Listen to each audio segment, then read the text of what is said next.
Chosen one. Heaven took notice. The moment you obeyed, the atmosphere around you changed. The spirit realm grew still, as if creation itself paused to listen. Angels leaned in, and the whisper of your obedience echoed across eternity. You thought it was just a small act, a quiet yes, but in that instant, something sacred moved. You demonstrated a level of obedience that shook the unseen world. This was no ordinary moment. Heaven measures obedience not by size, but by sincerity. God was not looking for perfection. He was listening for your surrender. When your heart aligned with His will, the frequency of your life shifted. The voice of the prophet Samuel thundered in the book of 1 Samuel, chapter 15, verse 22. To obey is better than sacrifice, and to heed is better than the fat of rams. That verse was not just written for history, it was written for you, for this very moment. The heavens recognize when a soul chooses obedience over comfort. Your obedience today released a fragrance that rose before the throne of God. A pure offering that required no altar, no fire, only a yielded heart. Heaven responded, "You see, obedience is not submission under pressure, it is love expressed through trust." When you obeyed, you declared silently, "I trust you, Lord, even when I don't understand." That trust became a weapon of light in the spiritual realm. The darkness that once whispered lies against your destiny recoiled in confusion. Because light and rebellion cannot coexist. Your obedience announced your loyalty to heaven, and that announcement terrified hell. The spirit realm reacts to obedience like waves react to wind. It moves, trembles, aligns. Every time you obey, something eternal adjusts itself in your favor. Today, the Spirit of God whispered your name in the presence of angels. You are now identified as one who listens, one who acts, one who chooses His voice over your own desires. You might not have realized it, but this was a test. Heaven disguised it in inconvenience, in delay, in silence. God wanted to see if your faith could still breathe when your emotions could not. And you passed. When you refused to quit. When you didn't follow the noise of the world. The spirit world took notice. The throne room registered your choice as an act of worship. There are thousands who pray, yet never obey. There are many who speak, yet never listen. But you, today, you listened. You moved when God whispered, and that obedience carried more weight than 1,000 shouted prayers. You became a living sermon, a message written not in ink, but in fire. Now watch what happens next. When heaven recognizes obedience, heaven releases movement. Doors that refuse to open will begin to shift. Delays will dissolve. The weight that once pressed on your chest will lift, replaced by a strange and holy peace. That's the sound of divine approval, the echo of God saying, "Well done, chosen one." Understand, this obedience rewires destiny. Every yes you give to God shortens the distance between promise and fulfillment. It silences confusion. It dismantles fear. It awakens authority.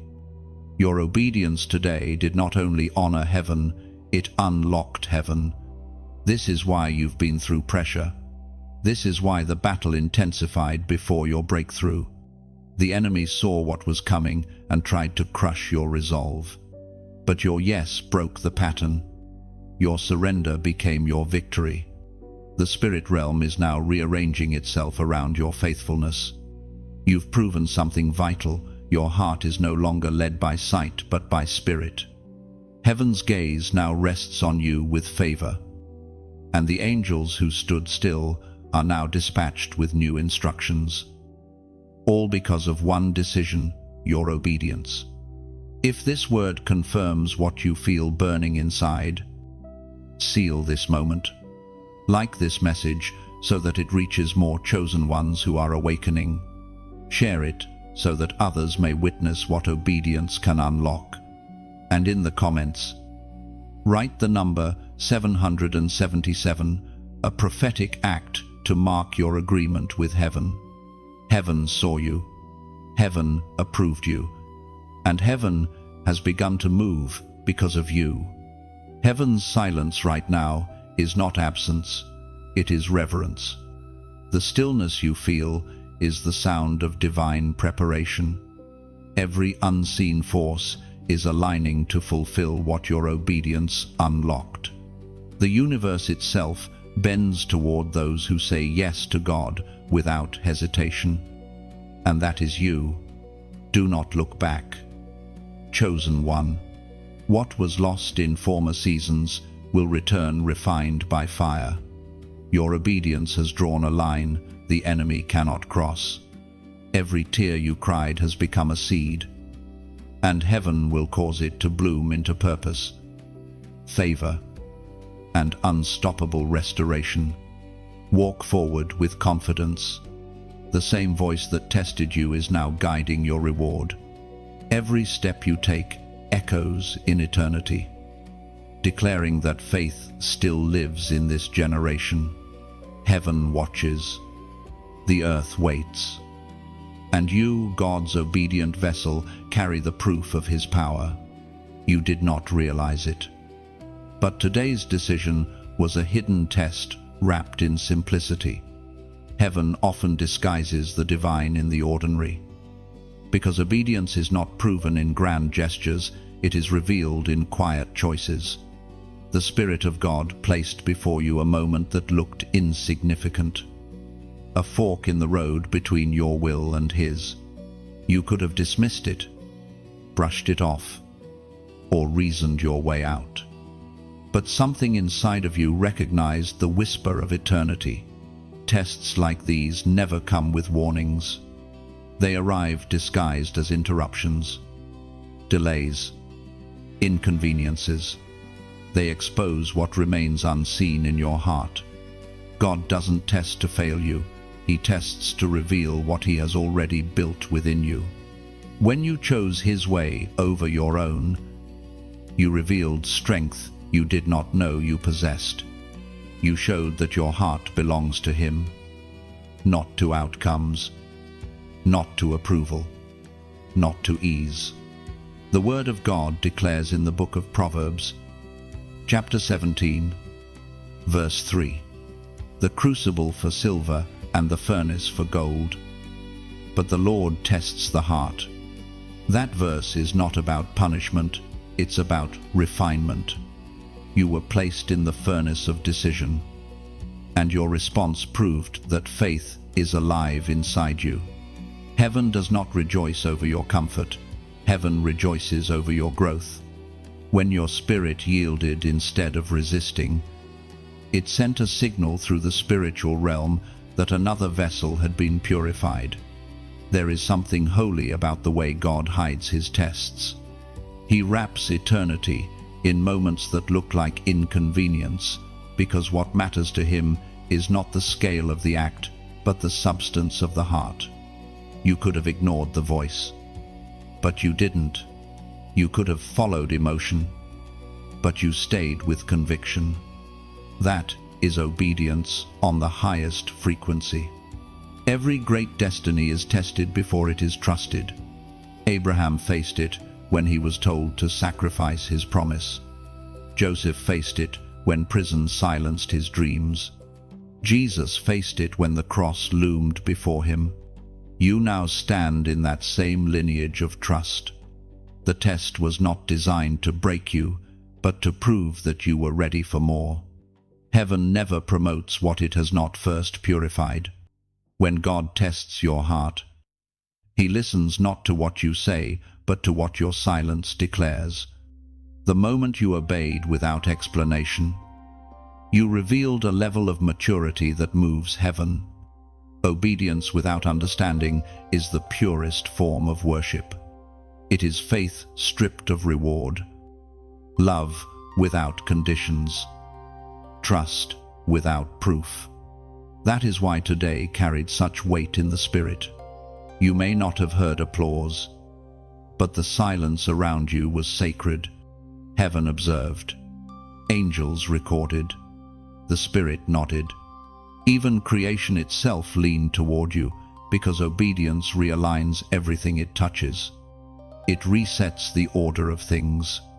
It restores harmony between heaven and earth. When one chosen soul obeys, the ripple moves far beyond their personal story. It touches nations, generations, and timelines unseen. The hidden test was not about what you did, but about what you refused to do. You refused to act from fear. You refused to rush ahead of God. You refused to let frustration write your decisions. That resistance was warfare in disguise. The enemy's plan was to provoke you into rebellion, to make you move before the appointed time.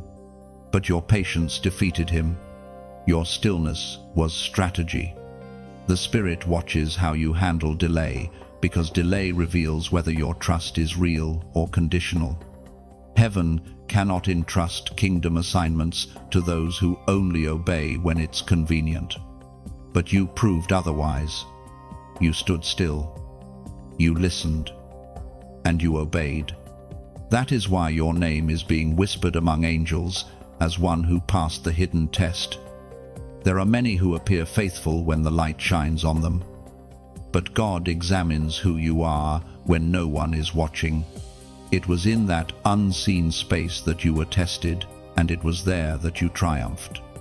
You didn't post about it. You didn't announce it. Yet all of heaven knows. The spirit realm recognizes authentic surrender. It glows with a light that darkness cannot counterfeit. From this moment forward, understand that your tests will come quietly. They won't always arrive with warning, but they will always carry purpose. You will face choices that look trivial, but carry eternal consequence. Remember, this obedience in the small prepares you for obedience in the mighty. Passing the unseen test unlocks visible favor.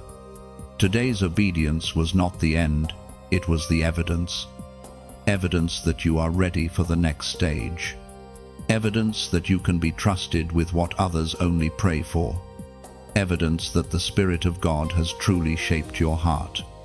Heaven's tests never come to destroy, they come to define. And today, the definition of who you are has changed in heaven's records. The test has passed, but its echo remains. It will follow you into future assignments as a testimony that faith survived the furnace. Do not forget this day. It was the day heaven proved you were not just called, you were chosen, refined, and confirmed. There was a moment quiet, almost invisible, when your flesh wanted to quit. Every part of you ached for escape, for comfort, for relief. The pressure grew heavy, and heaven seemed silent. You wondered if your obedience had any meaning, if your endurance was seen at all. But your spirit refused to bow. Though trembling, though weary, you stood your ground. That was the moment the spirit realm took notice and whispered, "This one will not fall." In the silence, your heart became a battlefield between surrender and strength. The noise of fear pressed in. The voice of fatigue shouted louder. Yet you clung to what you knew, not to feeling, but to faith. You stayed because something in you was unbreakable, and heaven called that something obedience. Scripture reveals in the book of Galatians, Chapter 6, verse 9. Let us not grow weary in doing good, for at the proper time we will reap a harvest if we do not give up. This was the promise holding you together even when the world seemed to unravel. You were sowing in pain, but heaven was already counting the harvest. Your tears were watering seeds that would one day bloom into unshakable joy. Every breath you took in the fire was proof that grace was still working. The enemy had bet on your exhaustion. He believed that delay would destroy your devotion, that unanswered prayers would drain your faith. But you did not yield. You stood in the ruins of old expectations and still lifted your hands in trust. That defiance was divine warfare. You fought by staying still. You conquered by believing. When you refused to walk away, something eternal shifted. The silence of heaven wasn't punishment, it was proof. God was testing whether your love could stand without reward. You proved it could. Your yes was no longer a word, it became your identity. Every time you said, "I will not give up," the darkness lost territory. There's a beauty in quiet endurance that the world doesn't understand. It's not glamorous, not visible, but it terrifies hell because it cannot be manipulated. When your obedience survives pain, it becomes eternal. Your perseverance has now become prophecy. Heaven will use your endurance as evidence to strengthen others. The prophet Elijah once stood before the people who hesitated between compromise and conviction. As recorded in the first book of Kings, chapter 18, verse 21, he declared, "How long will you waver between two opinions? If the Lord is God, follow him." That ancient call echoes again in your spirit, not as condemnation, but as confirmation. You have chosen your side. You have chosen your Lord. You have chosen obedience even when it hurt. The spirit world has marked you as one who follows without turning back. Heaven now knows your voice. Hell now fears your silence. And now, let this truth settle in your spirit. You endured when others collapsed. You prayed when words failed. You trusted when sight betrayed. You kept walking through the valley while others built homes in despair. That is why the light around your life is changing. Heaven has certified your strength. Now, as an act of faith and confirmation, write in the comments, "Still I rise." These 3 words are not just a statement, they are a declaration in the unseen. When you write them, you are affirming before heaven and hell that your obedience was not broken by trial, that your spirit remains lifted. You are declaring that you will not bow to weariness, not retreat in silence, but continue to rise in strength, grace, and purpose. You rise, not by power, but by surrender. You rise because obedience has become your breath. You rise because heaven calls your endurance victory. When you type, "Still I rise," you are not just leaving a comment, you are writing prophecy into the atmosphere. Those words carry the vibration of victory. They declare that even after the breaking, you live. Even after silence, you speak. Even after loss, you love again. Heaven reads it as worship. "Still I rise" means your story refuses to end in ashes. It is a statement that no weapon, no delay, no disappointment can erase the promise on your life. You are confirming that grace is stronger than grief, and purpose outlasts pain. Every syllable becomes a roar against despair. Each time you write, "Still I rise," the spirit realm responds. Angels mark that phrase as a testimony. It becomes a banner waved over your future, a reminder that obedience may bend, but it does not break. The darkness trembles because your endurance has found its voice. Let still I rise be your seal tonight. It is not pride, it is proof. It says, I have seen the valley, but I still walk toward the light. It announces that your faith breathes, your calling remains, and your obedience has become your crown. Heaven smiles when you write it. The moment you obeyed, a shockwave moved through the spirit realm. It wasn't visible to your eyes, but every force, light and dark, felt it. Heaven reacted. First, the vibration of your obedience rippled through the atmosphere like thunder through still air. Then came the response of darkness, a tremor of panic. Because obedience always exposes rebellion. What you did today carried frequency, resonance, and authority. In the unseen, obedience is sound. When a chosen one obeys, it creates a tone the heavens recognize. Angels adjust their ranks. Spiritual gates open, and dormant assignments awaken. You think of it as a simple yes, but the realms interpret it as a command signal. Your action today sent such a pulse, clean, bright, impossible to ignore, that it startled the invisible world into attention. As declared in the sacred book of Isaiah, chapter 1, verse 19, if you are willing and obedient, you shall eat the good of the land. That verse is not a soft promise, it is a law written into creation. When the will aligns with divine instruction, fruit appears where barrenness once reigned. The earth itself yields differently under obedient footsteps. This is what you triggered, a recalibration of what belongs to you. In the lower realms, chaos reacted violently. Darkness hates agreement with heaven because it breaks every legal claim it holds. When you obeyed, spiritual contracts written in despair began to dissolve. The enemy had built traps depending on your disobedience. But those snares shattered the moment you said yes. What was designed to delay you lost its anchor.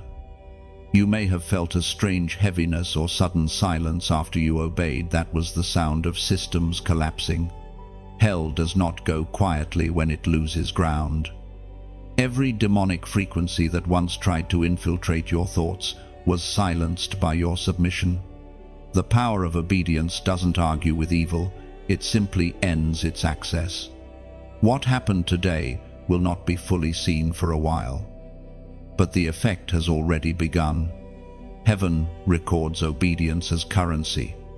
It travels across time, building momentum until manifestation occurs.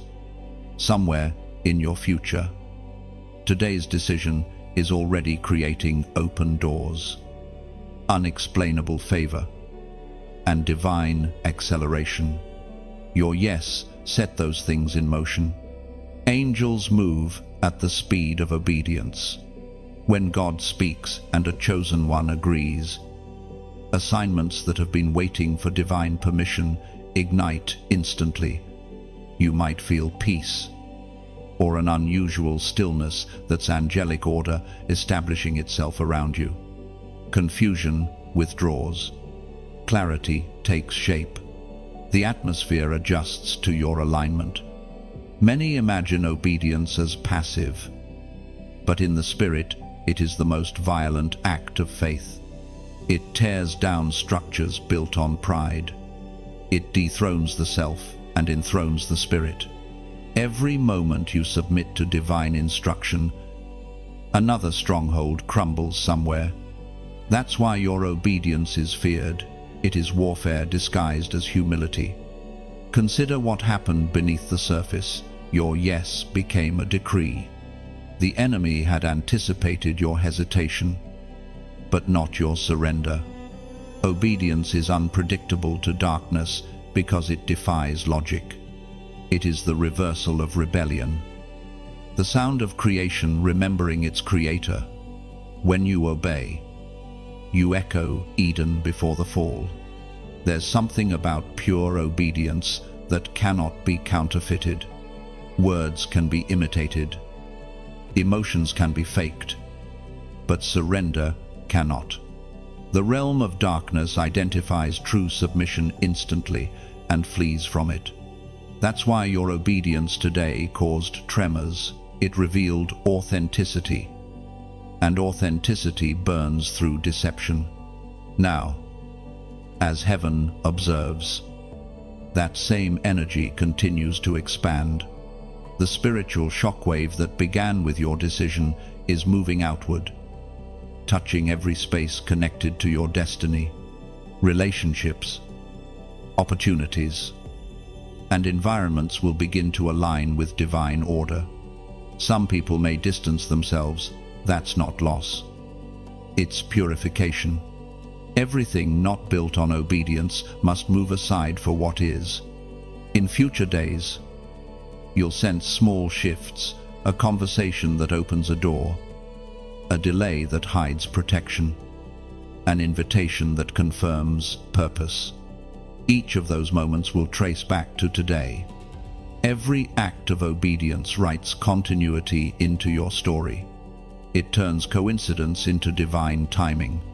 You are living proof that obedience still carries power in a generation that celebrates rebellion. Your quiet yes thundered louder than chaos. It marked a line in eternity's fabric, saying, "This soul belongs to light."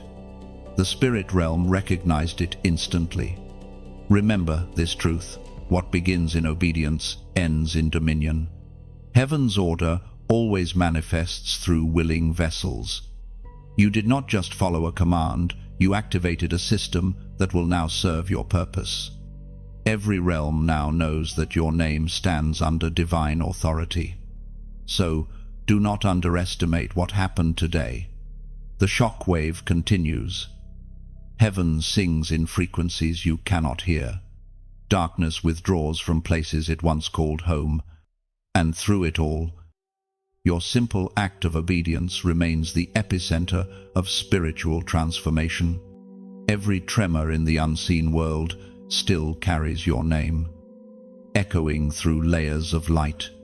What you released was not emotion, it was eternal alignment. Heaven stands alert, awaiting your next yes.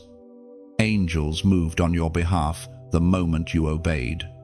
It wasn't imagination, it was motion. Invisible hands began shifting what human strength could never reach. Paths that were blocked started to open quietly, like morning light slipping through curtains before dawn. You couldn't see it, but heaven was already working the moment your heart said yes.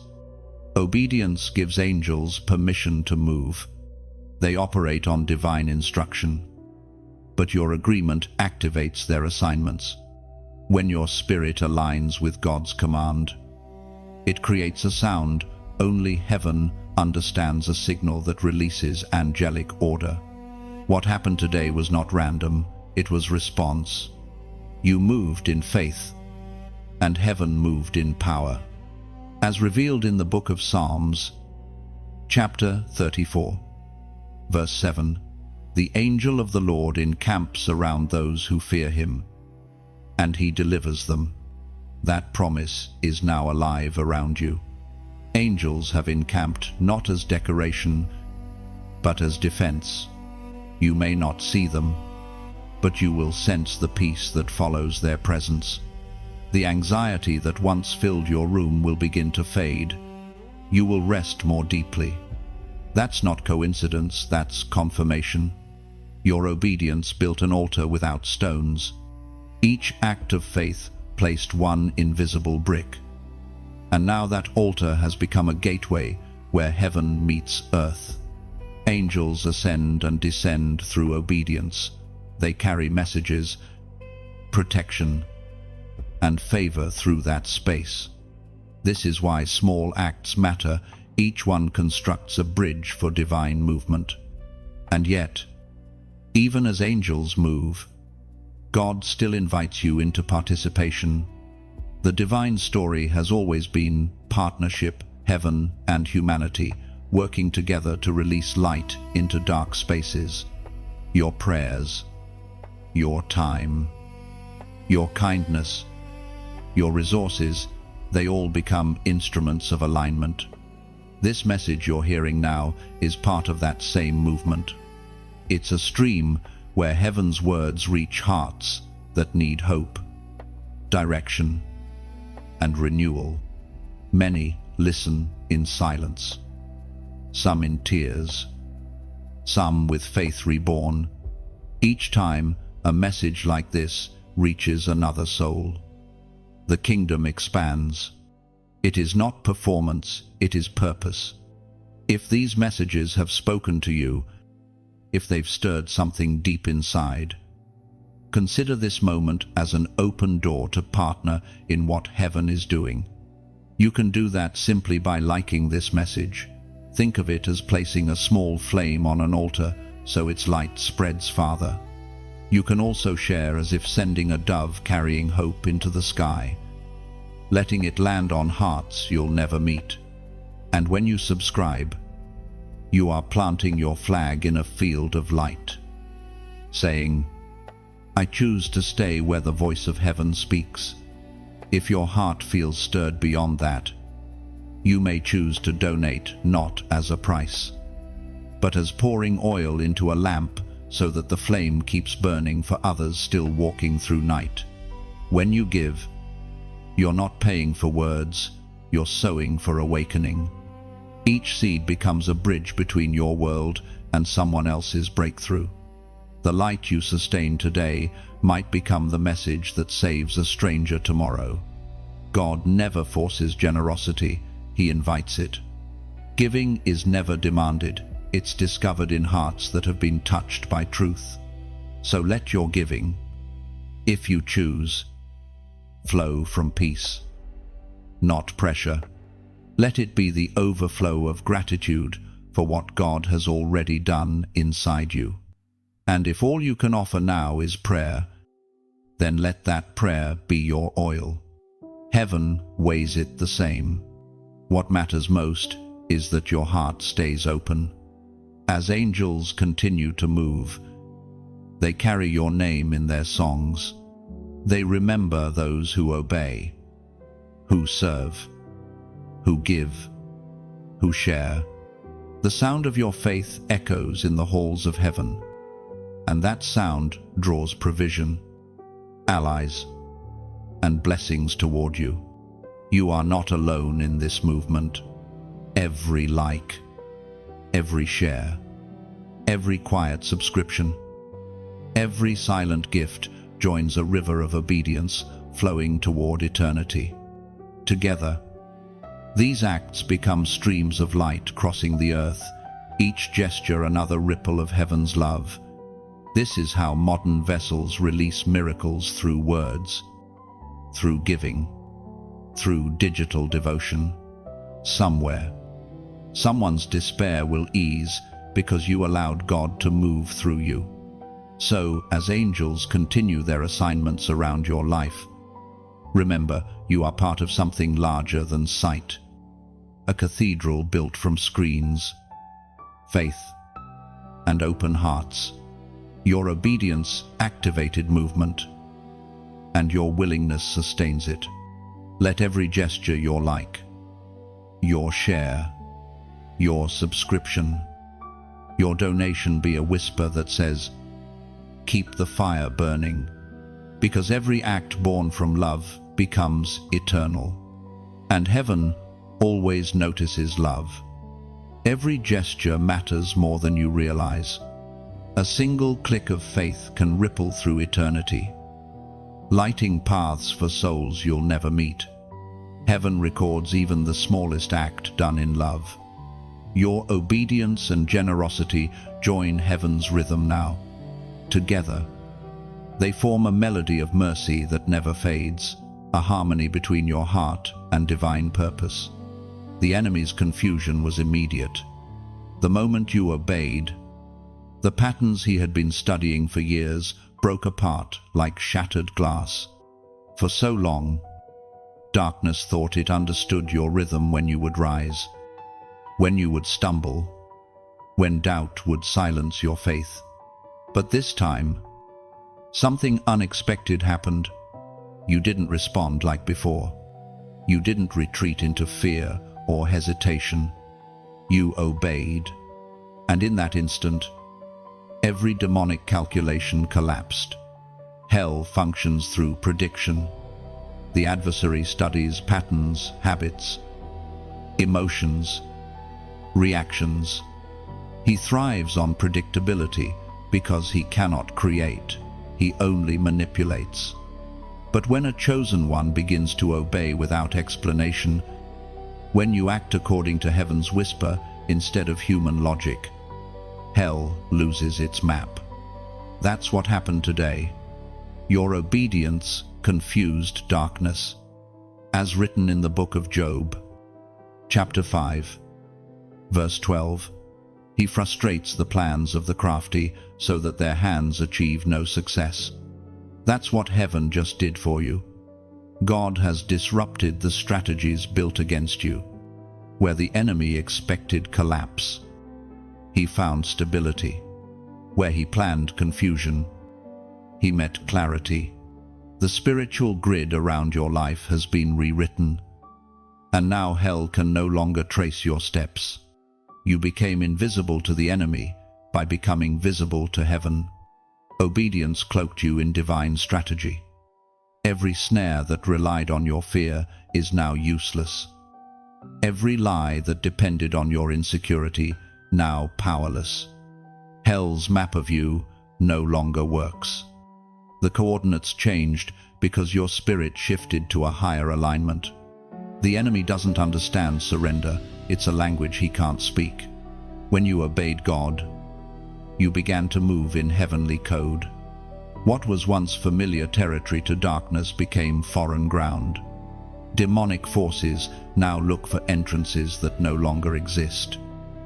Doors that your obedience has sealed shut forever. Do not underestimate the confusion you've caused. The kingdom of darkness functions on structure and repetition. Obedience breaks both. It interrupts demonic timing. It resets entire cycles of despair that had been repeating through generations. When you said yes, you didn't just break your own pattern, you fractured a lineage of resistance that had haunted your family line. That's why you may feel the air around you shifting, even in subtle ways. Obedience reorders reality. It forces the unseen world to adapt to your new position. Angels adjust, demons retreat. Every time you choose trust over control, the enemy loses another foothold. This confusion in the spirit realm is not chaos, it's correction.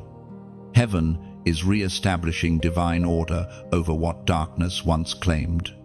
The tables have turned. The same ground that was once battlefield territory is now sacred soil under your feet. Think of it like this: the enemy planned a maze, hoping to keep you running in circles. But obedience lifted you out of it. Now you walk above what once trapped you. You see differently, think differently, move differently. Heaven has elevated your spiritual altitude, and from this height, the enemy's noise becomes nothing more than a distant echo. Every trap set against you depended on your reaction. But this time, your response came from revelation, not emotion. You broke his rhythm, and that break sent tremors through the realm of shadows. The kingdom of darkness survives on predictability, but the chosen walk by divine spontaneity. Your yes is no longer expected, it's prophetic. Do you see what's happening? Confusion is heaven's weapon now. The same force the enemy used against you has been turned against him. His camp argues. His schemes unravel. His confidence dissolves. You've entered a season where what was meant to trap you will now testify for you. When you obeyed, you stepped out of the enemy's study and into God's mystery. You now live in a dimension where your movement is guided by revelation, not reaction. You no longer fight for freedom, you move from freedom. That's why heaven smiles at your stillness. It terrifies hell. Your peace is now your warfare. When you rest in obedience, demons lose their language, because they only understand chaos. This is the secret of spiritual maturity, learning that your stillness can shake kingdoms. You no longer need to prove your faith. Your obedience already declares it. The enemy knows he has lost because you are no longer responding to fear. You are responding to purpose. You are walking proof that confusion can be holy when it's on the right side of heaven's line. Every disorder sent against you has been turned into divine disturbance for the enemy. The same ground that once swallowed you now supports you. And now, to mark this moment, write in the comments 888. This number represents new beginnings, multiplied heaven's way of saying the old order has ended, and divine cycles have begun. When you write it, you are not performing, you are aligning. You are declaring, my obedience has broken the pattern. The enemy is confused, but heaven understands. You have shifted realms. You have outgrown your old battles. And from this point forward, the only map that matters is the one God writes with your steps. You did not shout, yet heaven heard you. You did not make noise, yet your silence roared across eternity. The power of your obedience was not in the volume of your voice, but in the stillness of your surrender. When you quietly said yes, something ancient stirred. The spirit realm does not measure power by sound, it measures it by submission. And your silent obedience carried the kind of power that no performance could imitate. There is something sacred about silent surrender. It is not weakness, it is warfare wrapped in peace. When you obeyed without argument, you disarmed the enemy without ever raising your hand. You turned what the world calls silence into a spiritual trumpet. Your stillness became your sword. Your humility became your armor. That's the paradox of divine strength. The quieter you are before God, the louder your victory becomes in the Spirit. As it is written in the book of Exodus, chapter 14, verse 14, the Lord will fight for you. You need only to be still. Those words are not poetic, they are tactical. They describe the moment when stillness becomes strategy. The Lord does not need noise to work, he needs trust. And you gave him that trust. While you were still, he was fighting. While you were silent, he was speaking on your behalf in courts unseen.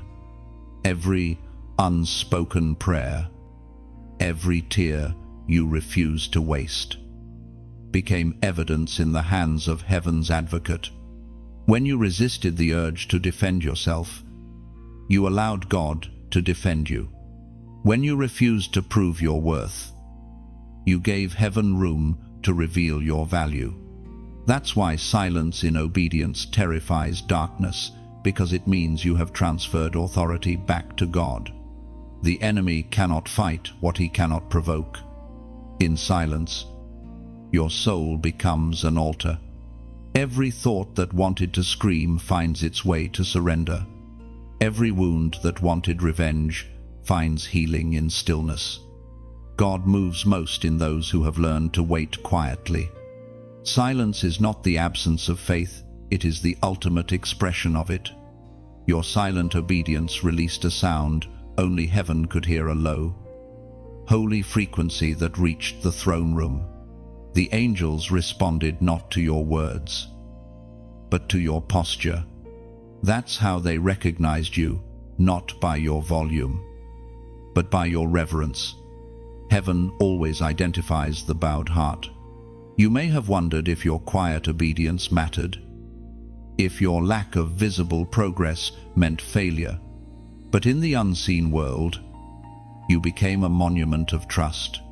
The Spirit of God wrote your yes into the foundations of eternity. And when the noise of life fades, that yes will still echo. There are seasons when God calls His chosen ones into silence, not as punishment, but as protection. He hides you from unnecessary battles.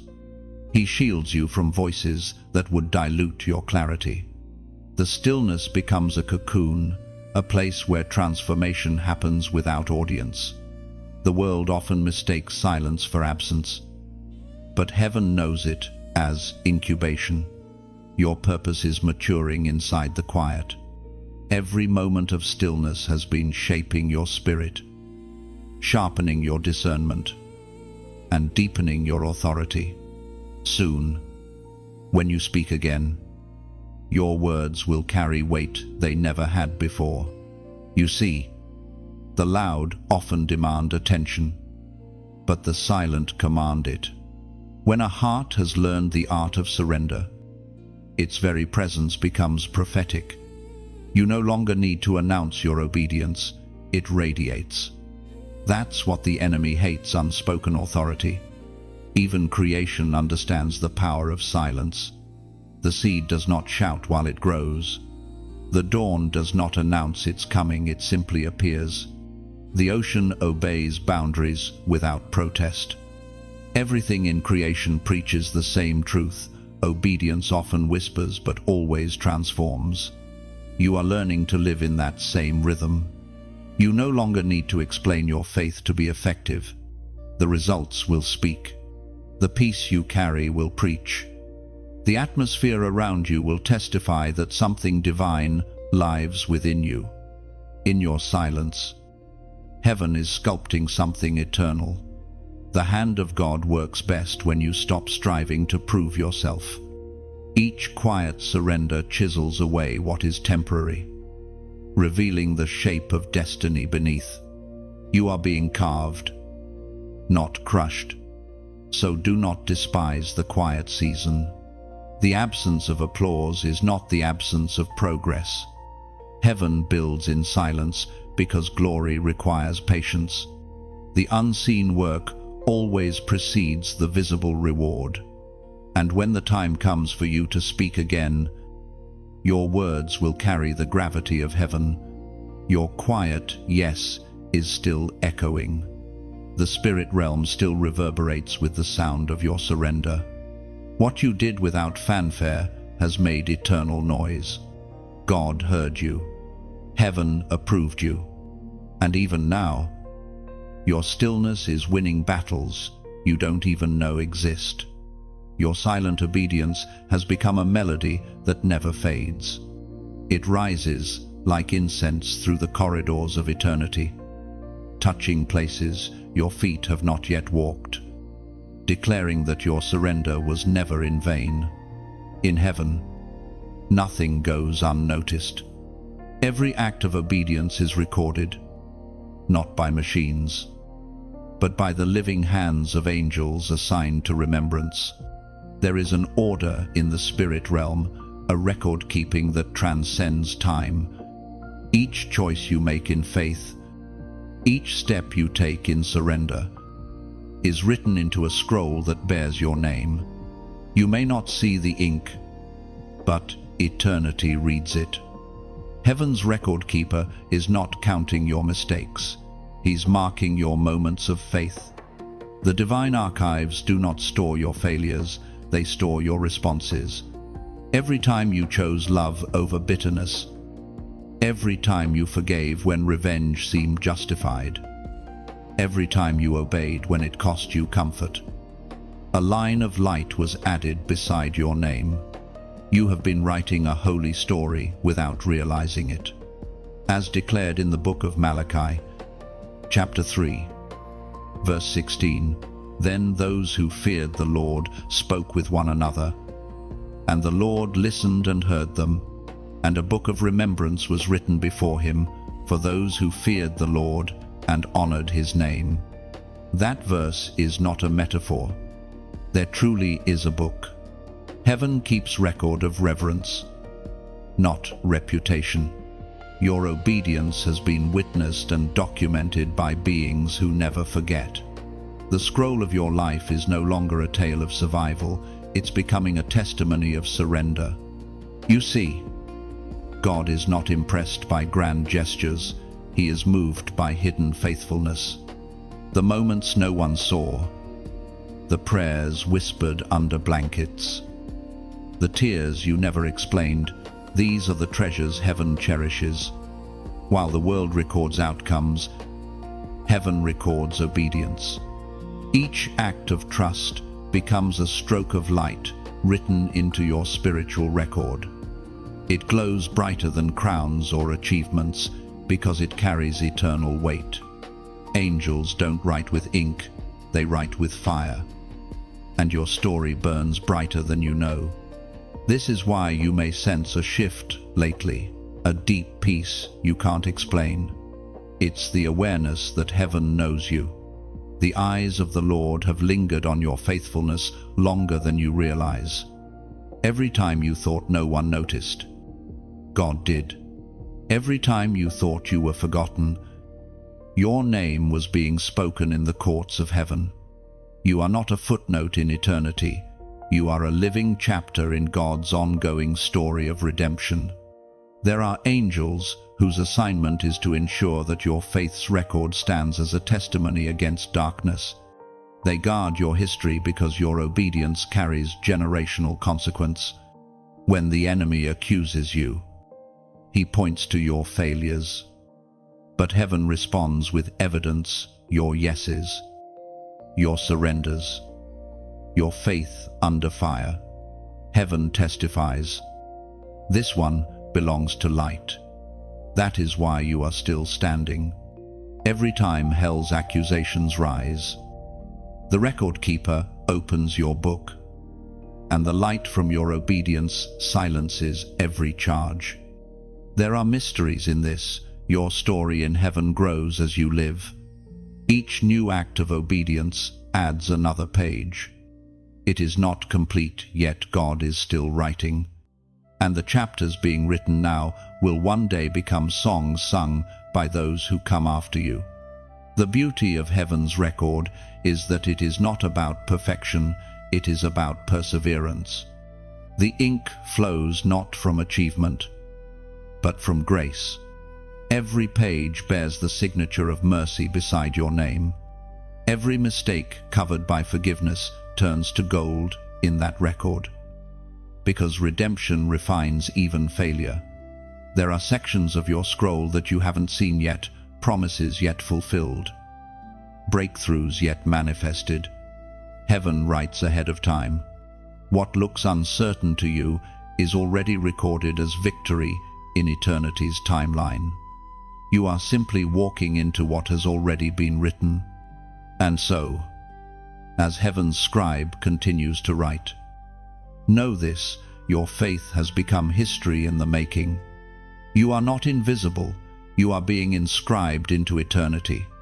Every prayer, every moment of restraint, every act of compassion builds your legacy in the light. One day, when the veil lifts, you will see the full record. You will see the names your obedience touched, the destinies your faith repaired, the generations your surrender set free. You will see how heaven turned every pain into ink and every sacrifice into glory. The book of remembrance is not just about what you did, it's about what you became. And what you are becoming is the fulfillment of divine intention, a life that proves obedience still matters, that faith still speaks, that love still wins.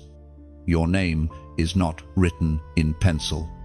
It is engraved in flame, and the light beside your record never fades, because heaven's ink is eternal. In eternity's archives, your story glows brighter each time you choose surrender. What heaven writes cannot be erased by doubt or darkness. It stands forever as testimony that faith triumphed over fear. Even now, angels turn the next page of your story. The ink of obedience still flows, shaping tomorrow with the light you release today. The reward has begun. What was delayed is now unfolding with quiet precision. You may not have seen the signs yet, but the atmosphere around you has already shifted. Doors that refused to open are now unlocking, not with noise or struggle, but with divine timing. The heavens are responding to your obedience. The moment you chose surrender over control, heaven began to move resources toward you. Reward is not always sudden, it is often silent first. Like dawn creeping over mountains, it comes softly, changing the color of everything before you realize it's day. Your faith has drawn a line across time, and now heaven is honoring it. What felt like waiting was never wasted, it was alignment. As revealed in the book of Habakkuk, chapter 2, verse 3, "For the vision awaits an appointed time. It speaks of the end and will not prove false. Though it linger, wait for it. It will certainly come and will not delay." That promise lives in motion around you right now. Your reward is not coming, it's arriving. Each day brings a piece of the fulfillment closer to your hands. Divine timing is not slow, it's strategic. God does not withhold, He prepares. The process of delay was the shaping of your readiness. Understand this: heaven's rewards are not mere compensation, they are confirmation. They say, "You were seen, you were heard, you were faithful." Your obedience has triggered a season of visible fruit. People will soon ask what changed. But you'll know it wasn't a sudden blessing, it was a long-prepared harvest. The spirit realm operates like a field. Seeds of obedience sown in hidden soil eventually break through. You may have thought the ground was hard, but beneath the surface, life was forming. Your prayers were watering destiny. Your perseverance was sunlight. And now, sprouts of promise are pushing through. The reward is not only external, it's internal. The peace that follows you now, the clarity that fills your nights, the strength you carry in silence, these are early signs of reward. The atmosphere of your soul has shifted from striving to certainty. Heaven always rewards those who trust beyond understanding. There's a reason your blessings will come quietly. They are sacred, not showpieces. Some rewards are designed to be seen, others are meant to be felt. You'll recognize them by peace, not publicity. God's rewards don't inflate pride, they anchor purpose. Soon, doors of opportunity will align like constellations, and you'll realize they were never random, they were orchestrated. What once looked like rejection will reveal itself as redirection. The right people, the right timing, the right message, it's all converging now. Like stars forming your destiny's pattern, the angels assigned to your reward have already been released. They carry the blueprints for fulfillment. You may notice sudden favor, unexpected invitations, or supernatural rest that makes no sense in the natural. These are not coincidences, they are confirmations that your obedience has matured into harvest. Sometimes, heaven's reward comes disguised as restoration. Broken things begin to rebuild. Lost years start returning with interest, and even memories gain meaning.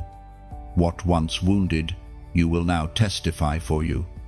Every tear you sowed in secret becomes a banner of glory before witnesses. But remember, reward does not mean the end of testing. It marks the transition from proving to reigning. You're entering a stage where favor itself will test your humility. The same obedience that brought you here will sustain you. Don't let blessing make you forget the one who blessed you. The reward is meant to multiply, not terminate. God's gifts are seeds wrapped in miracles. As they unfold, your responsibility is to steward them with grace. Not greed, to use them as tools, not trophies. You are now standing in fulfillment's doorway. Listen closely, destiny's footsteps are approaching. The alignment is so near, you can feel the atmosphere hum with promise. Heaven has started the release. What once felt impossible is now in motion. Your patience built a foundation that can hold the weight of what's coming. This next blessing will not crush you, it will confirm you. Every not yet has turned into now. And to seal what heaven is already doing, type in the comments, "It's happening." This is not superstition, it's synchronization. Those two words are a declaration of agreement between your spirit and heaven's timing.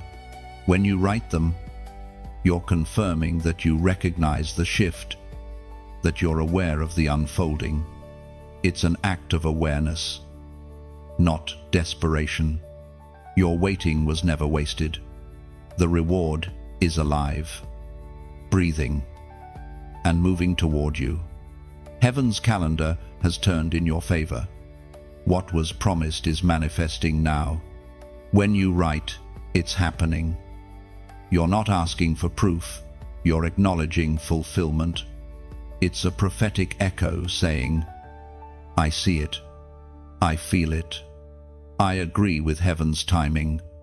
Each letter of "it's happening" becomes a key in the spirit, unlocking doors already prepared for you. It tells heaven you're ready, and it tells darkness its hold is broken. The anointing multiplied the moment you obeyed. What once flowed as a gentle stream has become a river. You feel it now, subtle, steady, but stronger than before. Heaven always enlarges what it can trust.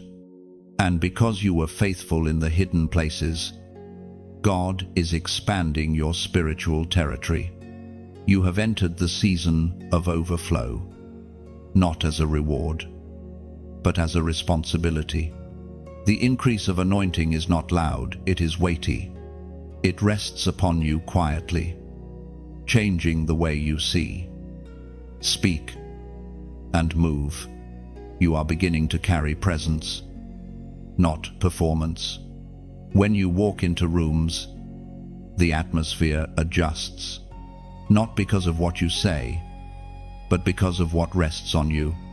As spoken in the book of Isaiah, chapter 61, verse 1, "The Spirit of the Lord God is upon me, because the Lord has anointed me to proclaim good news to the poor. He has sent me to bind up the brokenhearted." That same Spirit rests upon you now. The anointing you carry is not for applause, it's for healing. It's not for titles, it's for transformation. Heaven never increases oil for self, only for service. And so, as God pours more, He invites you to pour out more. Imagine a lamp overflowing with oil, not spilling wastefully, but burning brighter. That is what's happening in your life. The oil of heaven is expanding your capacity. The more you pour out love, wisdom, and compassion, the more heaven refills you. This is the mystery of divine increase. Giving doesn't drain you, it multiplies you. Your anointing has ripple effects. It reaches people you'll never meet, cities you'll never visit, hearts you'll never know. Each time you speak truth, encourage someone, or simply live with integrity, your light travels farther than your sight. You are not just a person, you are a vessel, a carrier of divine fragrance in a weary world. And in this movement, every small act matters, even your quiet gestures, your prayer, your support. Your presence become oil added to the flame. When you help carry the message of hope, you're helping spread the anointing beyond your own walls. If these words have poured something into your spirit, you can keep the flow alive. Like this message, think of it as pressing your hand against the jar, saying, "Keep the oil flowing." Share it as if you were pouring a drop of light into another person's cup, letting them taste the same hope that found you. And when you subscribe, you're saying, "I choose to walk where the oil flows." It's not just a button, it's a sign of staying close to where your faith is being fed. If your heart feels stirred, you may also choose to donate, but not as duty, not as pressure. Picture it as placing another wick into the flame so it can reach farther into the darkness. Your giving becomes the fragrance of worship, its generosity turned into light. Every seed you plant sustains the voice that speaks to countless unseen hearts.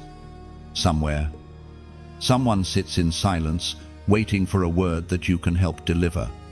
That's the beauty of giving. It becomes a bridge between your obedience and another person's awakening.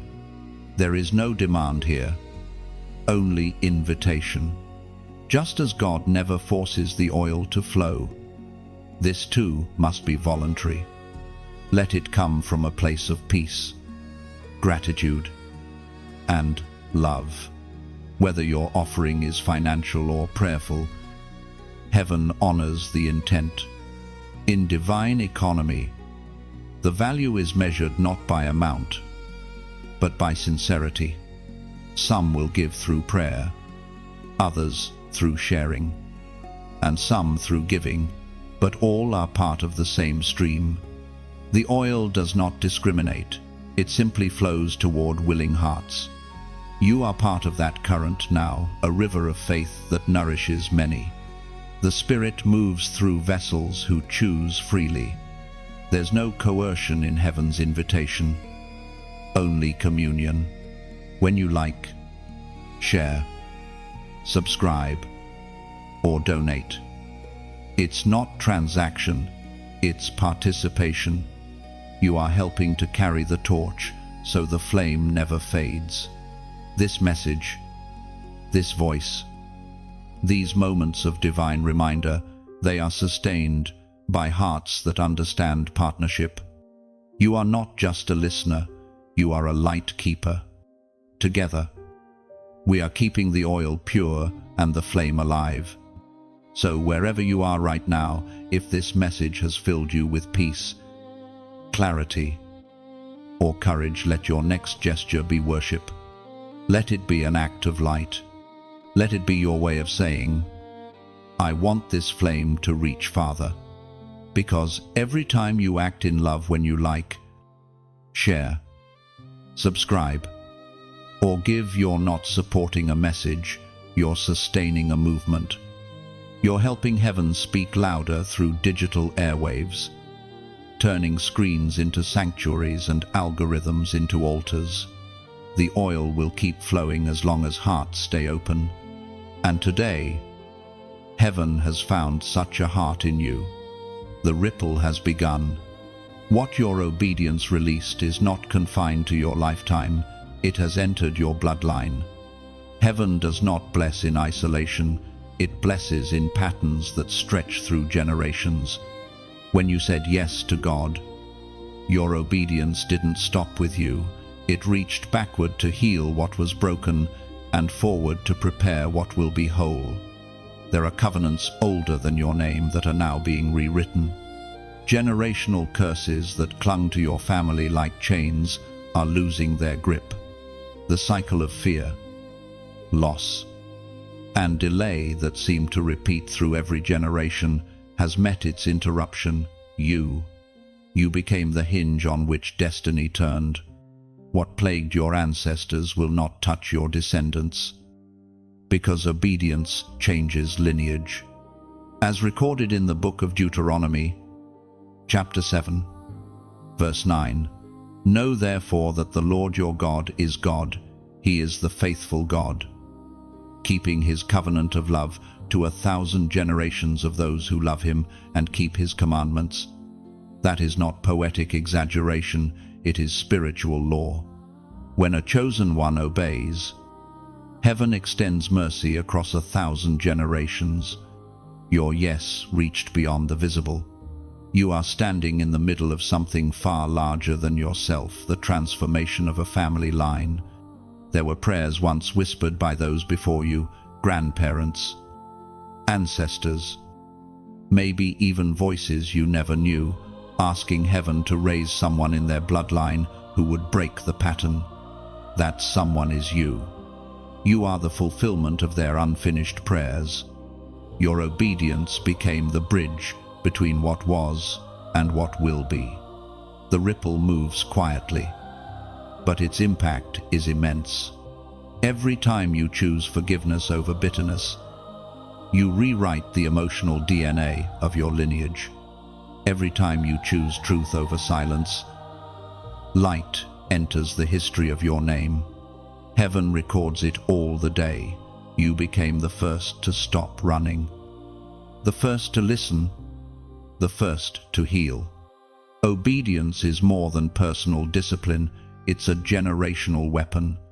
It dismantles altars built by ignorance and restores ones founded in faith. You have altered your family's spiritual geography. The ground beneath your feet carries new authority, because heaven recognizes the sound of transformation. Think of a tree standing in a barren field. For years, the soil rejected growth, but then one root found living water, and everything changed. That's you, the root that found life again. Through you, restoration begins to spread through the branches, touching those connected to you, whether they understand it or not. Some of the blessings now approaching you were meant for others long before your time. They were delayed, not denied, preserved, for the moment a heart pure enough could carry them without distortion. You became that vessel. You are inheriting promises too heavy for previous generations to bear, not because you are better, but because you were willing. When heaven identifies a willing heart, it reactivates dormant covenants.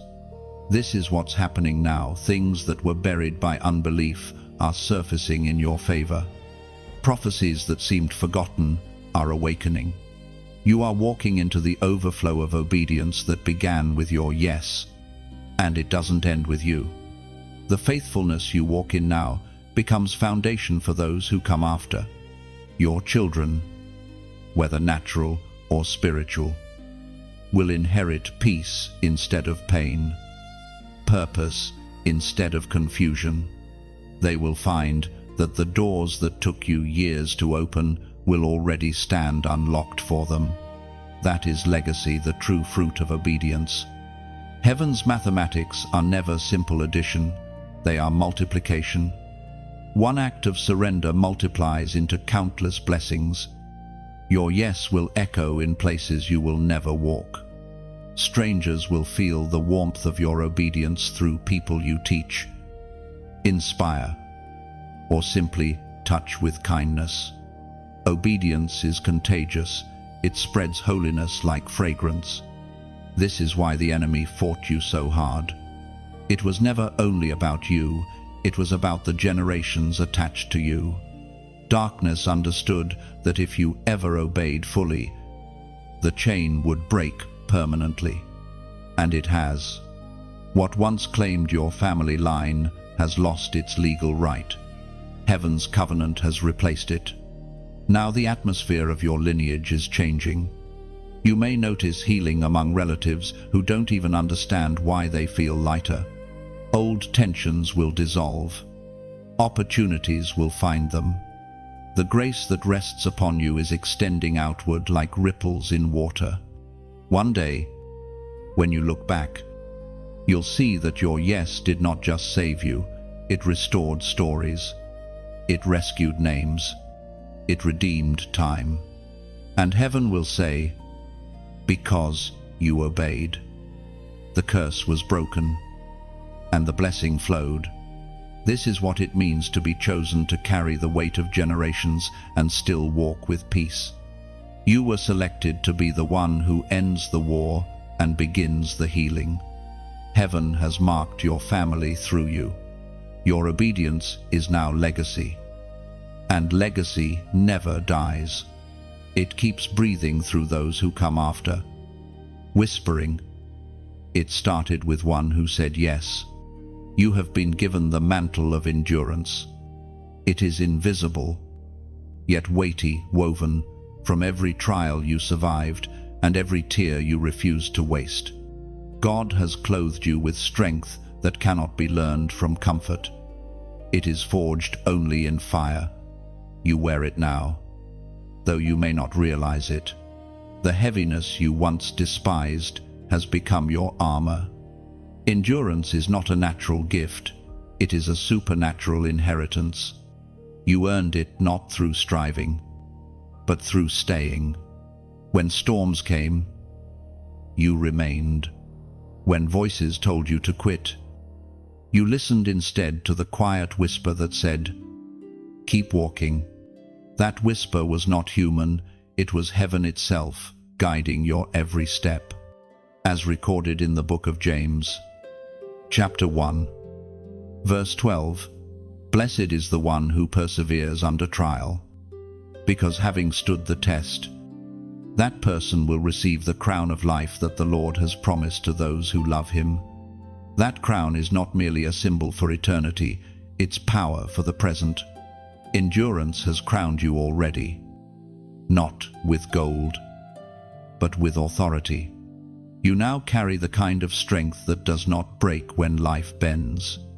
Heaven calls it the mantle of endurance because it covers those who have proven they can stand under weight others would collapse beneath. This mantle changes everything. It alters how you move, how you pray, how you perceive pain. What once wounded you now trains you. Every disappointment becomes discipline. Every delay becomes development. You have been learning to walk through fire without losing your fragrance. That is the mark of the chosen. Your endurance tells heaven you are ready for greater assignments. God never promotes by comfort, he promotes by capacity. And endurance is the proof of capacity. You can now hold more light without shattering. You can walk through darkness without losing direction. You are unshaken because you have already faced the shaking. The spirit world recognizes endurance as divine maturity. Angels watch for it. Demons fear it. Because when a chosen one learns to endure, they become unmovable. The enemy can no longer manipulate emotion or fatigue. He can threaten, but he cannot change your posture. You've learned that pain doesn't mean abandonment, it means preparation. Every challenge that once drained you has now become a source of strength. The very things that tried to destroy you built the foundation under your feet. Heaven was not testing your faith to expose weakness, it was proving your endurance to reveal stability. Now, even when you walk through storms, your spirit no longer panics, it remembers. You have walked long enough to know that endurance is love in motion. To endure is to keep saying yes when everything around you says no. It is to hold on to God when your hands are trembling. It is to trust that even in silence, He is still near. That trust has become your mantle. This is why your presence carries peace now. You've been through enough to stop fighting for control. You know that what is meant for you will not miss you, and what leaves was never part of the plan. This calm is not indifference, it is divine confidence. Endurance doesn't just change how you survive, it changes how you shine. Your glow is different now, it's steadier. You no longer flicker in the wind, because you've learned where your source lies. The fire inside you is sustained by eternity, not emotion. And now, this endurance will speak for you. It will open doors your words cannot. It will attract favor that fits your faith. Heaven is releasing assignments that require stability. And you have it. Your days of trembling are over. Your steps have become thunder. You've earned this mantle. Not by perfection, but by persistence. Heaven saw the nights you cried but refused to give up. Heaven saw you worship when you wanted to run. And now, endurance itself has become your ministry. You will inspire others not by advice, but by example. You have endured well, and the season of proving has turned into a season of power. Every breath you take now carries the fragrance of victory. You no longer walk as one being tested, you walk as one being trusted. And to seal this season of strength, type in the comments 444. This number represents the establishment of divine order and unshakable stability. It's heaven's way of saying your foundation is firm. When you write it, you declare that you are built to last, that storms will not move you, that endurance is now your inheritance. You wear the mantle of endurance, and it fits perfectly. When you type 444, you are not just leaving a number, you are declaring order in your world. It's a spiritual signature saying, my roots are deep, my faith unshaken. Each 444 becomes a pillar in the unseen, strengthening what endurance has built. It tells heaven you stand firm, and it tells darkness that your stability cannot be stolen. The silence you feel now is not absence, it is preparation. Heaven has entered the stage of stillness before promotion. It may seem like everything around you has paused, but in truth, divine movement is taking place beneath the surface. Every promise has a gestation period, and you are standing in yours. This is not the void, it is the verge. God often hides his greatest work in quiet moments. When the noise stops and the light dims, heaven begins construction. Silence is where blueprints are drawn and destinies are structured. You may not hear the hammer of progress, but the architecture of promise is being assembled. Heaven's hands are building behind the curtain, as declared in the book of Psalms, chapter 37. Verse 7, be still before the Lord and wait patiently for him. Do not fret when people succeed in their ways, when they carry out their wicked schemes. That verse isn't a suggestion, it's an instruction. It tells you that stillness is not passive, it's powerful. God does his most intricate work in seasons of silence. When he hides, he is not distant, he is deliberate. He is arranging your steps in such precision that one wrong move could disrupt divine timing. That's why he has quieted the noise to perfect the plan. Do not misinterpret this silence as punishment. Heaven is not ignoring you, it's orchestrating you. When a musician prepares a masterpiece, there's a moment before the first note when the entire orchestra holds its breath. That is where you are between anticipation and manifestation. The pause is sacred. This silence is the soil where maturity grows. God is teaching you to trust his timing without needing his explanation. It's easy to follow when the path is visible. It's faith to walk when the light dims.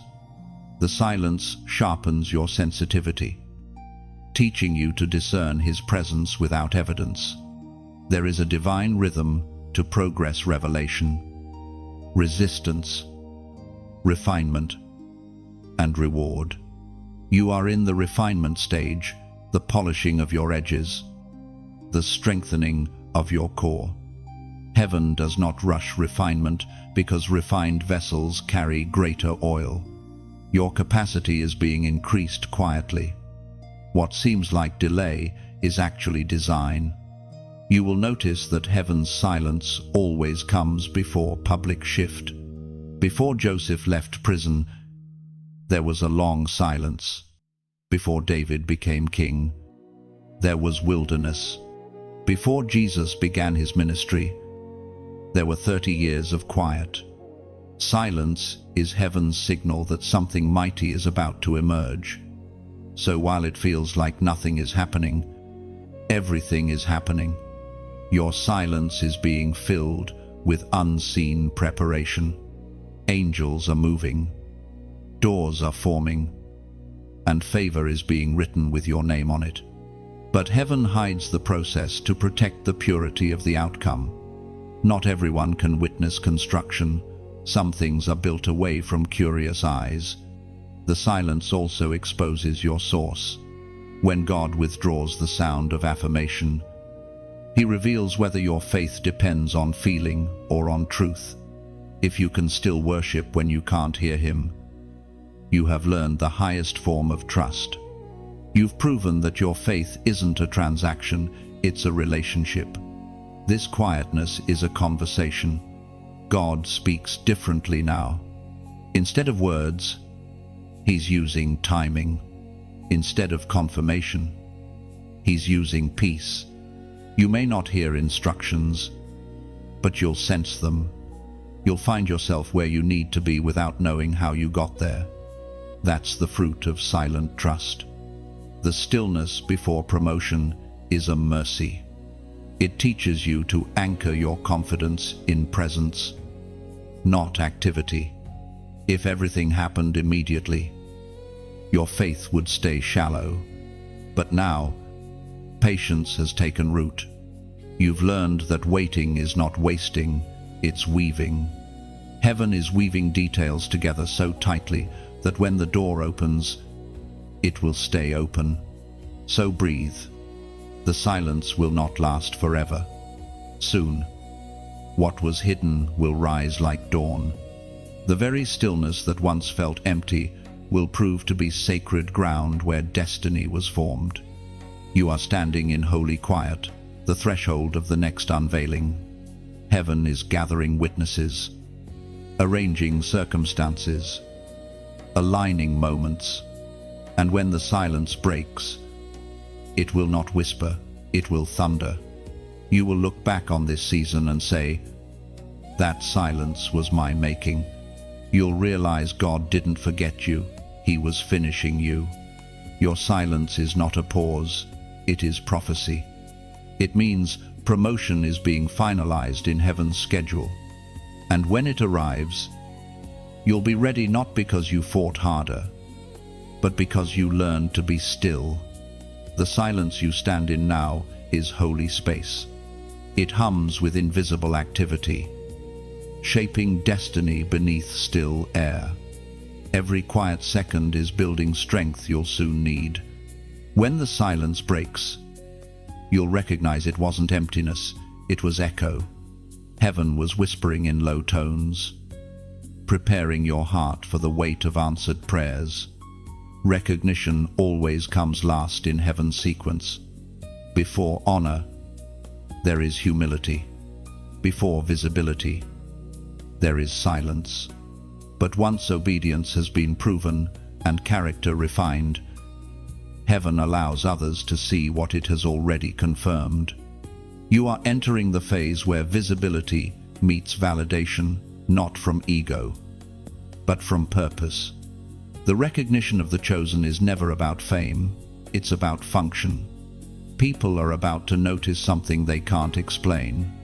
They will sense authority when you speak, peace when you enter a room, light when you stay silent.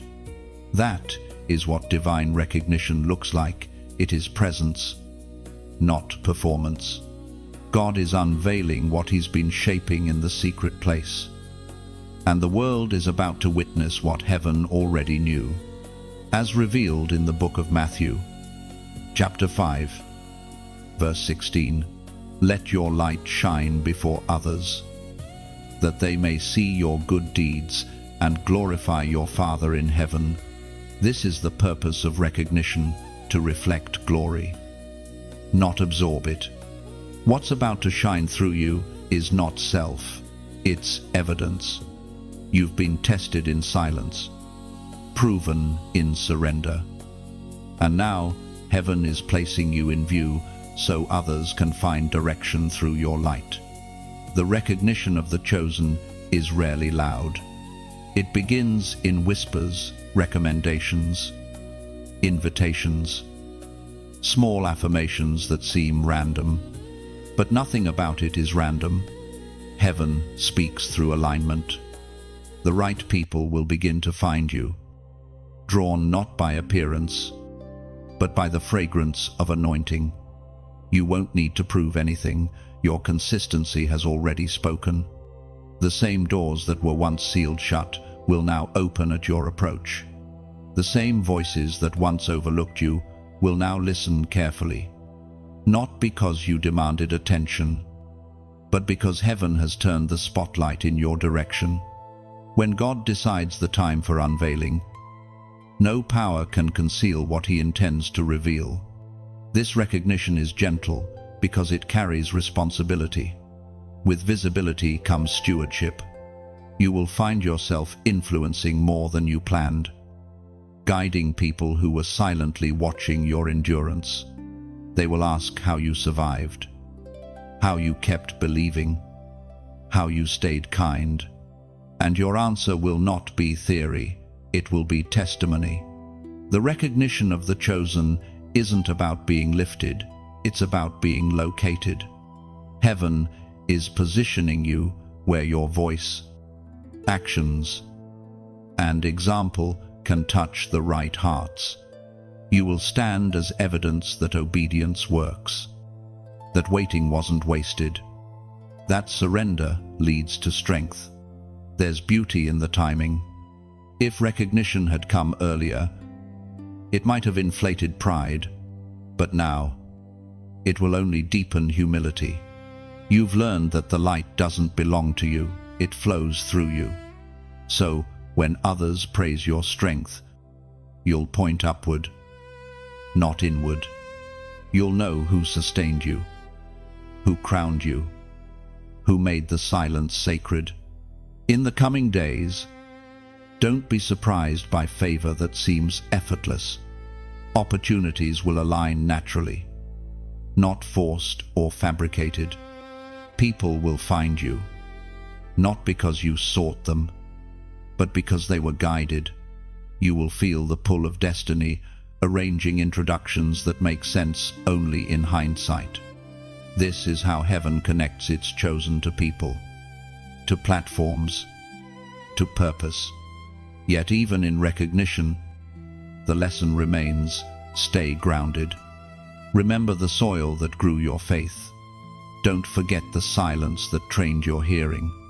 Visibility can tempt the soul to speak before listening, but the wise remain quiet until the Spirit gives utterance. Your influence will last as long as your humility does. Recognition also exposes you to observation. The same light that reveals your calling will attract scrutiny, but do not fear it. You were built in the secret place to withstand public gaze. Integrity is your invisible armor. Those who misunderstand your obedience will one day witness its fruit. Heaven's recognition does not compete, it completes. It brings peace, not pride. When God elevates you, it is not to make you greater, it is to make him clearer through you. The world doesn't need another voice shouting for attention. It needs living proof that divine process produces real power. So, when people start to see what they couldn't before, remember they are not seeing you, they are seeing God's reflection. Every compliment is a chance to redirect glory. Every opportunity is a chance to extend grace. The chosen shine so others can find their way home, and in time, You will understand that recognition was never a goal, it was a confirmation. Heaven simply allowed the world to see what eternity already celebrated. Recognition is not the destination, it is the doorway. Through it, God introduces you to greater purpose. Every new level of visibility is simply an invitation to serve with deeper compassion. So when eyes turn toward you, lift your gaze higher. Let your light guide. Not blind. Shine softly, truthfully, reminding the world that glory borrowed from heaven always points back home. Heaven has begun the commissioning. You have been trained, refined, and proven. And now the Spirit releases you, not as a wanderer, but as a vessel of divine authority. You are not merely stepping into purpose, you are being sent. Every tear became oil. Every wound became wisdom. Every delay became direction. Now, all that was broken in you has become power through you. When God commissions a soul, He does not simply send them out, He breathes through them. The same voice that called prophets and kings now whispers your name with intention. You are no longer waiting for confirmation, you have become confirmation. Where you walk, atmospheres will shift. Where you speak, clarity will rise. Heaven has decided that your obedience has earned a platform, not for performance, but for purpose. As spoken in the second book of Corinthians, chapter 5, verse 20, we are therefore Christ's ambassadors, as though God were making His appeal through us. That's what you are now, an ambassador of light. You represent heaven in human form, carrying divine truth through ordinary actions. The world may never label it ministry, but heaven already has. Every conversation becomes sacred. Every act of kindness becomes a sermon. Every step becomes an altar. And as you carry this calling, remember, no one is called alone. Every move of God is sustained by a community of hearts that share the same flame. Together, we keep the message alive, the oil burning, the river flowing. Each person who listens, prays, or gives becomes a thread in the same tapestry of light. So as this word reaches you, if it stirs something deep within, let that stirring find expression. Like this message, if it awakens something in your spirit as though you were placing your fingerprint on the canvas of heaven, saying, I was here, and I believe. You can also share it like passing a torch to another traveler still walking through the dark, letting them see the glow that once guided you. The message is not meant to be kept, it is meant to move. When you subscribe, it's like building a small altar within your digital space, a promise to return, to keep listening, to keep learning as the river of revelation flows. It's not just a click, it's a quiet covenant with growth. If your heart whispers a desire to go further, to help carry the flame, you may also choose to donate. Think of it not as payment, but as pouring oil into the lamp so that the light continues to reach those still wandering. Each act of generosity becomes part of the story fuel that keeps this message alive, glowing across unseen distances.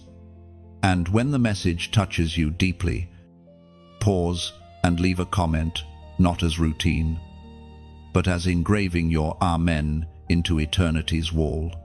Your words may become a spark that reaches someone else reading in silence, reminding them that faith still speaks through ordinary voices. No one is compelled, everyone is invited. Heaven honors every form of participation, the prayer, the share, the whisper of support. Some give through hands, some through hearts.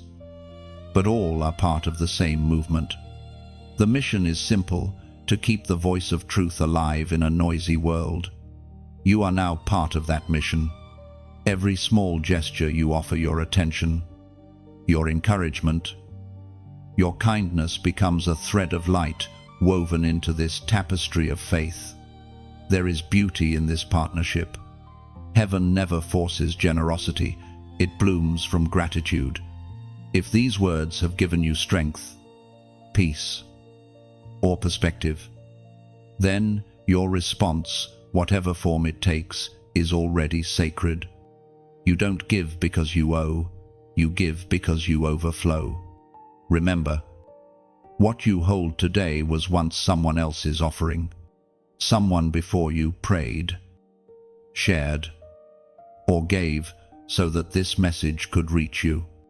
And now, you stand as that bridge for another. That is how the kingdom grows, not through pressure, but through love passed forward. Each heart that joins keeps the flame alive. Each hand that lifts the light ensures it never dims. Together, we turn screens into sanctuaries and words into windows for heaven's breath to enter. Your commissioning is not just to go, it's to carry. You are part of a living chain of light stretching across nations, languages, and time. Whether you simply listen or choose to give, you are fulfilling your part in heaven's design.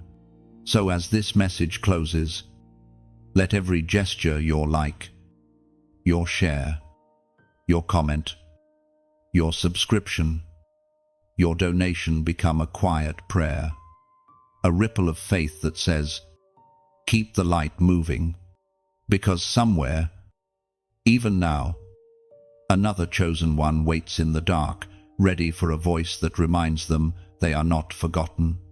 And when they hear it, they'll know heaven still speaks through willing hearts like yours. Each gesture of light you release ripples through unseen realms. Heaven collects those ripples, weaving them into destinies. What feels small here becomes eternal resonance in God's hands. When you give, share, or speak, you echo creation's first command, let there be light. Every act born of faith becomes another sunrise in someone's darkness. The flame now passes to you. Carry it gently, fiercely, faithfully. Where your kindness travels, heaven follows, whispering through every heart you touch. The light still lives. The light you carry is alive, breathing through every gesture of faith. Each act of love you release becomes a spark heaven gathers, weaving your obedience into eternity's fire. There comes a moment when heaven confirms what obedience has completed. This is that moment, the prophetic confirmation. It doesn't arrive as thunder, it arrives as knowing. Something deep within you feels settled, as if the entire universe has finally exhaled. You can sense it in the stillness. Heaven has nodded. The promise stands approved. Prophetic confirmation is not always spoken aloud. Sometimes it comes as timing that suddenly makes sense, or peace that cannot be explained. It may appear through unexpected words from a stranger, or through an event that mirrors exactly what you prayed in secret. Whatever the form, it carries one signature: divine precision. It fits perfectly, leaving no doubt that this could only be God. As it is written in the book of Romans, chapter 8, verse 16, the Spirit Himself testifies with our spirit that we are God's children. That inner testimony is happening now. It is heaven's whisper to your soul saying, you heard right. You obeyed right. You are right where you should be. Prophetic confirmation is the gentle echo of God's voice after your faith has spoken first. It does not come to satisfy curiosity, It comes to anchor conviction. Confirmation is not validation from people, it's verification from heaven. God confirms not to make you proud, but to make you sure. When He seals something, no contradiction can unseal it. You will recognize it by the peace that follows. Anxiety always questions, confirmation always quiets. When the word aligns with your spirit and peace settles over your heart like morning dew, you'll know heaven has spoken again. The waiting season has ended, and the walking season has begun. Prophetic confirmation also rearranges your perception. Suddenly, what once seemed confusing begins to make sense. You'll see how every delay, every detour, every closed door was part of the design. The Spirit will illuminate the path in hindsight, revealing how perfect the timing truly was. You'll realize God wasn't late, He was precise. Heaven's confirmations rarely come through dramatic displays. They come through alignment, conversations, opportunities, and divine coincidences begin to harmonize like chords in a single song. You'll stand in awe, realizing that your obedience tuned you to the frequency of heaven's melody. And when the confirmation comes, it will not just speak to your circumstance, it will speak to your identity. It will remind you who you are and whose you are. You will sense the Father's delight, not because of your achievement, but because of your agreement. The confirmation is heaven's way of saying, "You understood my heart." Sometimes, confirmation appears through repetition, a phrase, a symbol, a verse that keeps resurfacing. It's not imagination, it's orchestration. The Spirit repeats what He wants you to remember. He ensures you cannot mistake His message. Other times, the confirmation is silence itself, an overwhelming peace that follows your decision. You no longer feel the urge to question, to seek more signs. You simply know. That knowing is the highest form of prophecy when faith and peace meet in stillness. Prophetic confirmation also activates motion. Once God seals a word, He releases the resources tied to it. What had been waiting in reserve begins to move. People appear, opportunities align, and strength rises. You don't have to chase it. It comes because it recognizes its rightful owner. The confirmation you receive today is not just personal, it's generational. It marks the moment where the spiritual inheritance once hidden becomes visible. Heaven's signature is now written across your path. You are stepping into fulfilled prophecy, not as a spectator, but as its vessel.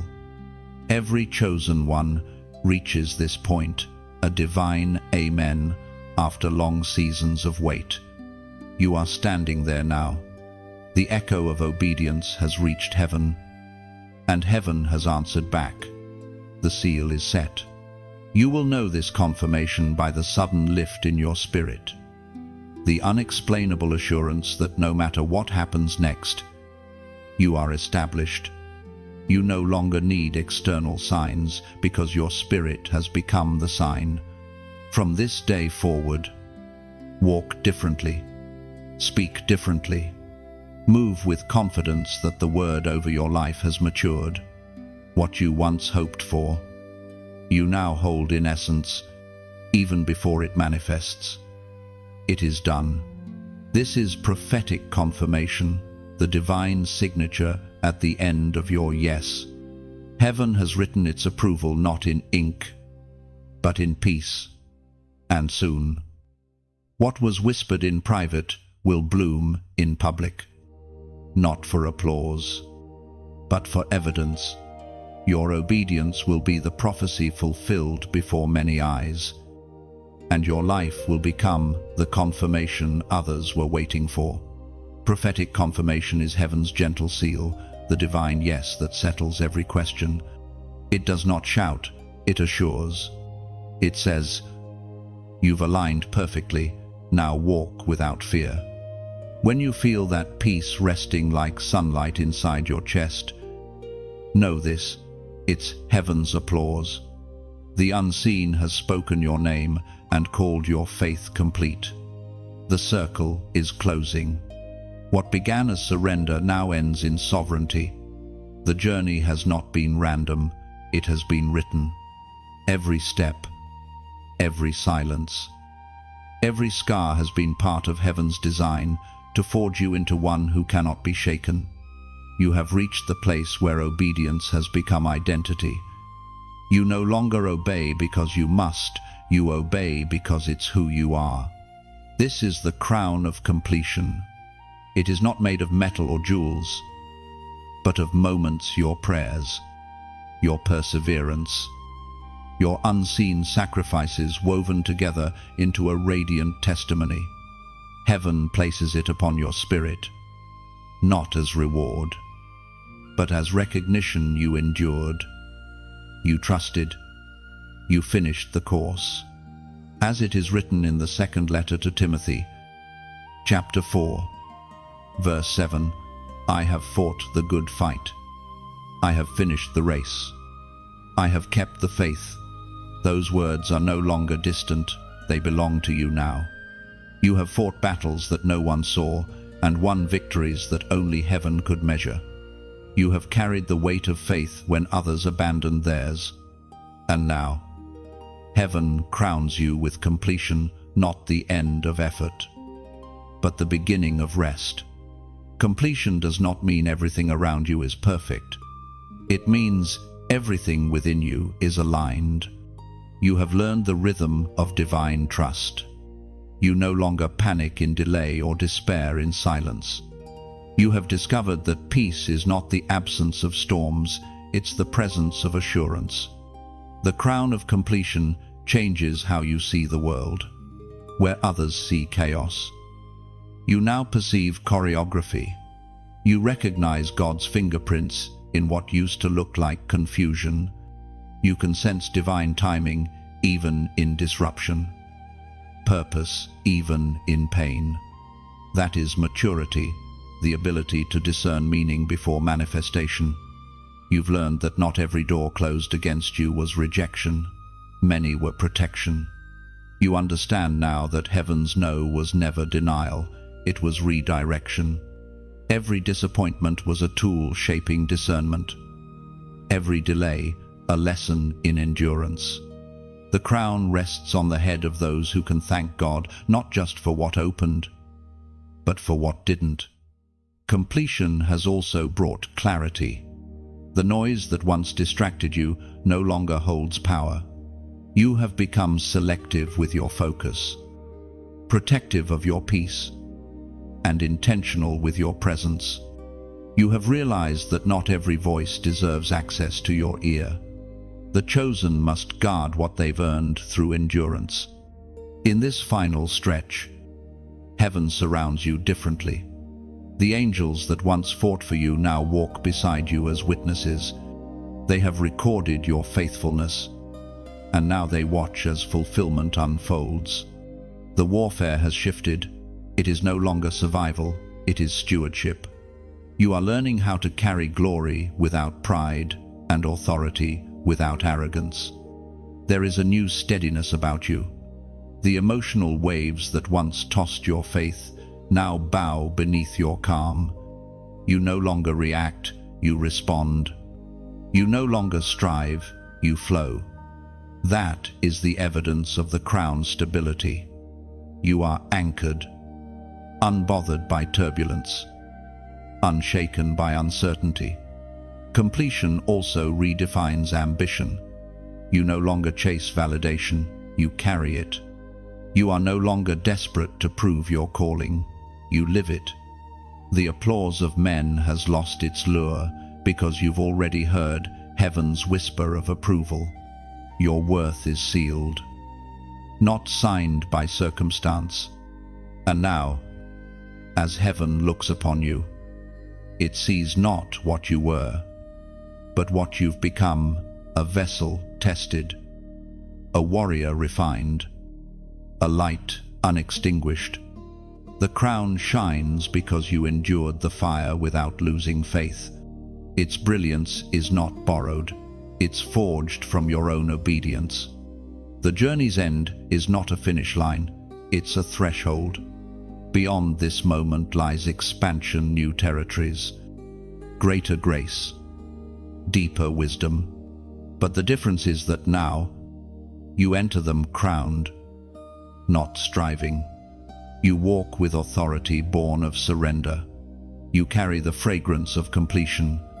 Wherever you go, others will feel peace before you speak.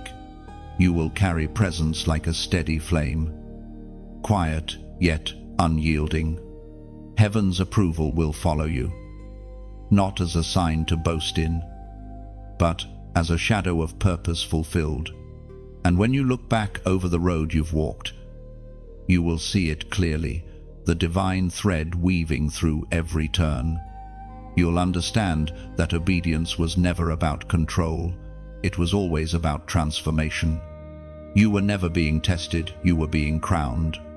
You are unshakable now, not because storms won't come, but because your roots have found eternal soil. You are unstoppable, not because resistance has ended, but because resilience has taken form within you. You are chosen, not by merit, but by mercy, and mercy has brought you to completion. The crown of completion glows unseen, yet all creation recognizes it.